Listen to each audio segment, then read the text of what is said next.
Oknum polisi begal motor wanita meringis minta ampun saat diamuk massa. Bribka JA, oknum polisi di Sumatera Utara, diduga jadi pelaku begal motor seorang perempuan.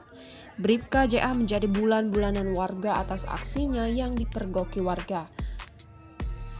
Tak sendiri, Bribka JA beraksi bersama 7 temannya yang berhasil melarikan diri dari amukan warga. Bribka JA dihajar hingga pingsan. Ia pula sempat meringis kesakitan saat dihajar massa. Ia pula mengaku istrinya sedang hamil.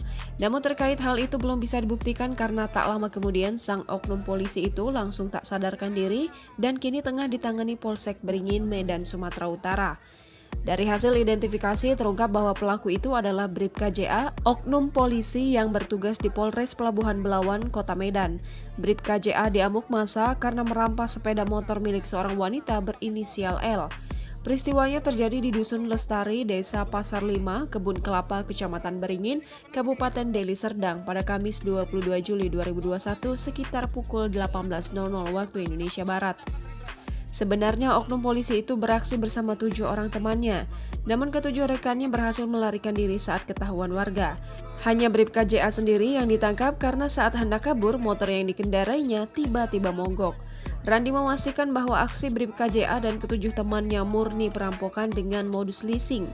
Namun dia belum bisa memastikan apakah ketujuh orang yang kabur itu juga merupakan oknum polisi atau bukan. Ini aja pun brigadir. Ya. Gimana kau? Hah? Tahun semalam. Polisi nggak ada serem. Cepat kemari ya. Bribka. Coba tengok mana. Coba satu lagi mana tadi KTA-nya? Mana? KTP nah di siapa mau di Mana tadi yang megang? KTP siapa mau di nyepel? Mana? Bangkot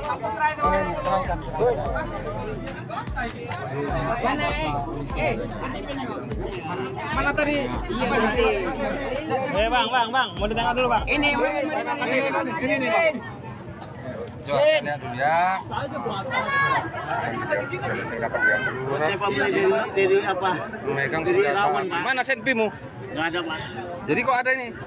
Itu ditarik, Pak. Oh, dari pecah kau, ya. Kau tugas di mana? Polres Belawan, Pak. Loh, Belawan sampai sini.